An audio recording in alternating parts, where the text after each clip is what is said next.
जय हिंद प्यारे बच्चों। आज हम पढ़ेंगे कक्षा 7 का हिंदी प्रथम का 11वां पाठ रहीम दास जी के दोहे। यहाँ से आपका सेकंड टर्म स्टार्ट हो जाता है। रहीम दास जी के दोहे पाठ 11 ये आपकी किताब में कविता के रूप में दिए गए हैं और इसके रचयिता, इसके लेखक रहीम दास जी हैं। ठीक है, ये रहीम दास जी हैं। आइए पाठ को शुरू करने से पहले थोड़ा सा बता देती हूँ आपको कि रहीम दास जी जो हैं, इन्होंने जीवन की वास्तविकता जो होती है उसका परिचय दिया है। इसमें प्रेम, त्याग और प्रत्येक परिस्थिति में सहज भाव से जीने की प्रेरणा दी गई है। ठीक है, आइए शुरू करते हैं। पहला दोहा है, देखते हैं क्या है इसमें। कहे रहीम संपत्ति सगे, बनत बहुत बहुरीत, विपत्ति कसौटी जे कसे, तेई साचे मीत। रहीम दास जी जो हैं वो क्या कह रहे हैं, कही मतलब कहना, और रहीम माने रहीम दास जी जो हैं, संपत्ति मतलब होती है धन दौलत, है ना। संपत्ति का मतलब होता है धन दौलत। सगे मतलब, सगे का मतलब होता है अपने, ठीक है ना। बनत मतलब बनते हैं, बहुत बहुत तरीके से। रीत मतलब होता है तरीके, बहु रीत है ना, बहुत बहुत तरीके से ये हमारे मित्र बन जाते हैं। विपत्ति माने बुरे समय में। कसौटी जे कसे मतलब होता है कि जो साथ देता है। कसौटी कसना मतलब जो साथ देता है। कसे तेई मतलब वो ही, ठीक है ना। तेई मतलब वो ही। साचे मतलब सच्चे। मीत मतलब मित्र, ठीक है ना। अब हम इसका अर्थ बनाएंगे कैसे कि रहीम दास जी कह रहे हैं कि जब हमारे पास धन दौलत होती है, बहुत सारा पैसा होता है, तो जो हमारे अपने हैं वो बहुत तरीके से हमारे हितैषी बनने के लिए तैयार रहते हैं। कि हम मतलब जब हमारे पास धन दौलत है तो बहुत तरीके से हमारे मित्र बनने के लिए तैयार रहते हैं कि हम तुम्हारे अपने हैं, है ना। जब हमारे पास संपत्ति होती है तो ये कह रहे हैं ना, संपत्ति के कही रहीम संपत्ति सगे, बनत बहुत बहुरीत, के बहुत तरीके से हमारे सगे बनने की कोशिश करते हैं जब हमारे पास धन दौलत होती है। लेकिन क्या कह रहे हैं, विपत्ति कसौटी जे कसे, जब कोई मुसीबत आती है हमारे ऊपर, विपत्ति मतलब बुरा समय, विपत्ति संकट आता है जब हमारे ऊपर, तब उस कसौटी पर जब हमारा कोई साथ देता है, जो साथ हमारा देता, कसौटी जे कसे मतलब जो हमारा साथ देता है, तेई साचे मीत, वही हमारे सच्चे मित्र होते हैं। जो हमारा मुसीबत में, कठिनाई में साथ देते हैं, वही सच्चे मित्र होते हैं। जो संपत्ति होने पर हमारे सगे बनते हैं वो हमारे सच्चे मित्र नहीं हैं। जो हमें मुसीबत में साथ देंगे वही हमारे सच्चे मित्र हैं।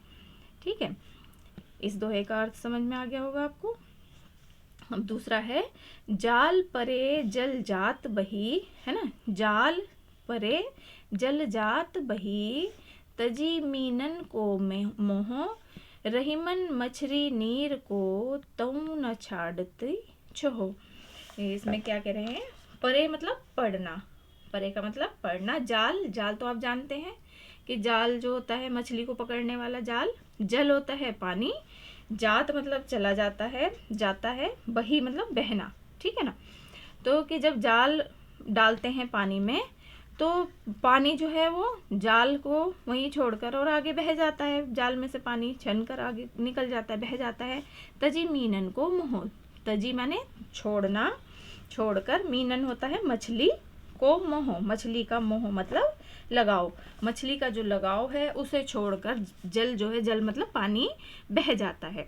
जब जाल पानी में पड़ता है तो पानी जो है वो मछली का मुंह छोड़कर आगे बह जाता है, ठीक है ना। रहीम दास जी अब क्या कह रहे हैं कि रहीमन मछली नीर को, तऊ न छाड़ती छोहो। तो अभी एक नीर हो गया, नीर मतलब भी पानी हो गया, है ना। जल मतलब भी पानी हो गया। मछली वही हो गया। मीनन, मछली को मीनन भी कहते हैं और मछली भी कहते हैं, मछली, ठीक है ना। तऊ मतलब तब भी, छाड़ती मतलब छोड़ना, छोहो मतलब होता है प्रेम, ठीक है। ये तो क्या कह रहे हैं रहीम दास जी कि पानी जो है वो तो जब मछली का मुंह छोड़कर बह जाता है, लेकिन मछली जो है वो पानी का मुंह नहीं छोड़ पाती और मर जाती है है ना। तो कि मछली का ही प्रेम जो है सच्चा है, वो अपने प्राण त्याग देती है पानी के बिना, लेकिन पानी जो है मछली से सच्चा मोह नहीं करता, वो जाल पड़ते ही वो आगे बह जाता है मछली का मोह छोड़कर। लेकिन मछली जो है वो अपना जल के प्रति जो प्रेम है, त्याग है, उसे नहीं छोड़ पाती है अपने, और उसके लिए अपने प्राण त्याग देती है। ठीक है, अब इसको आपको समझ में आ गया होगा ये दो। अब आगे देखिए और क्या है। तरुवर फल नहीं खात है, सरवर पियत न पान, कहे रहीम पर काज हित, संपत्ति संचहि सुजान। ठीक है, तरुवर मतलब होता है वृक्ष, वृक्ष या पेड़। ठीक है, फल मतलब फल तो आप जानते ही हैं, जो वृक्ष पे फल लगते हैं। नहीं मतलब नहीं, खाद मतलब खाना है, और सरोवर, सरोवर मतलब होता है नदी, पियत माने पीना, न पान मतलब पानी। ठीक है, तो ये क्या कह रहे हैं रहीमदास जी, कि रहीमदास जी कह रहे हैं कि वृक्ष जो है, वृक्ष कभी अपने फल स्वयं नहीं खाता है, और सरोवर जो है नदी अपना पानी स्वयं नहीं पीती है। ठीक है ना, जो कि सरोवर, वृक्ष अपने फल खुद नहीं खाते हैं, सरोवर जो है अपना तालाब या नदी अपना पानी स्वयं नहीं पीते हैं, है ना। तो इसी तरह से रहीमदास जी क्या कह रहे हैं, कही रहीम, कही मतलब कहना, रहीम परकाज हित, परकाज का मतलब दूसरों के हित के लिए। ठीक है ना, दूसरों की भलाई के लिए, परकाज मतलब परकाज दूसरों की, और हित मतलब भलाई के लिए, संपत्ति मतलब धन दौलत, संचय मतलब होता है एकत्र करना या इकट्ठा करना, सुजान मतलब होता है सज्जन, सज्जन या ज्ञानी लोग। ठीक है, तो ये क्या कह रहे हैं रहीमदास जी के जो सज्जन लोग होते हैं, विद्वान लोग होते हैं, धन का संग्रह अपने लिए नहीं वरन दूसरों की भलाई के लिए करते हैं। जो सज्जन मनुष्य होते हैं, सज्जन, सुजान मतलब सज्जन मनुष्य होते हैं, संचय ही मतलब होता है एकत्र करना, संपत्ति मतलब धन दौलत। ठीक है, प्रकाशित, तो रहीमदास जी कह रहे हैं जिस प्रकार से पेड़ अपना फल खुद नहीं खाता है, नदी या तालाब अपना पानी खुद नहीं पीते हैं, उसी तरह से जो सज्जन व्यक्ति होते हैं वो संपत्ति को इकट्ठा करके रखते हैं दूसरों के भलाई के लिए, दूसरों के हित के लिए। ठीक है, अब दूसरा है, थोथे बादर कुआर के, ज्यों रहीम गहरात, धनी पुरुष निर्धन भये, करे पाछली बात। ठीक है ना, अब यहाँ पर कह रहे हैं थोथे मतलब होता है खोखले। ठीक है ना, थोथले या बेकार, खोखले या बेकार, थोथे होता है खोखले बेकार, और कुंवार कहते हैं बेटा, ये आश्विन माह होता है एक, ये उस टाइम का जब बारिश होकर बारिश बंद हो जाती है और बारिश का जो पानी है गंदा वो इकट्ठा हो जाता है, वो उस टाइम के जो दिन होते हैं उन्हें कुंवार के दिन कहा जाता है ना। तो वो पानी जो है सड़ता है इकट्ठा होकर, और झाग वाला पानी हो जाता है। कुंवार के दिन जो हैं, बारिश के बाद वाले जो दिन होते हैं, बारिश बंद होने के बाद जो दिन महीना स्टार्ट होता है, उन दिनों को कुंवार के दिन कहते हैं। ठीक है ना, आश्विन माह कहते हैं उसको। तो ये कह रहे हैं कि थोथे बादल कुंवार के, ज्यों रहीम गहरात, तो उस समय बारिश तो खत्म हो जाती है, लेकिन जो कुंवार के महीने के जो बादल हैं, बादल मतलब बादल, जो बेकार बादल हैं, वो घरात, रहीमदास जी कह रहे हैं कि खाली गड़गड़ाते हैं, बरसते नहीं हैं, खाली गड़गड़ाते हैं।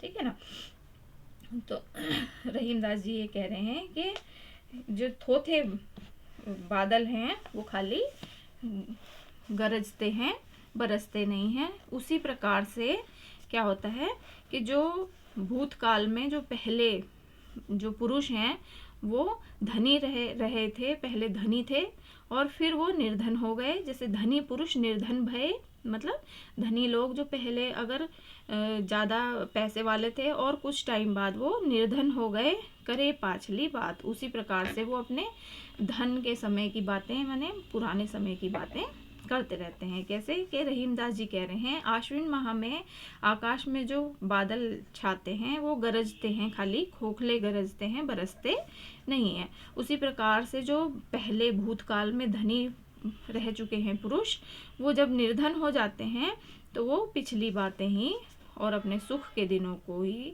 याद करते रहते हैं, बेकार में ही क्योंकि उसका कोई उनको उपयोग नहीं मिल पाता है, क्योंकि अगर वो मेहनत करेंगे तभी आगे फिर धनी हो पाएंगे, नहीं तो वो निर्धन ही रहेंगे, बस खाली बोलते ही रहते हैं कि हम ऐसे थे हम ऐसे थे और आगे कुछ करते नहीं हैं। ठीक है, तो ये आपको समझ में आ गया होगा।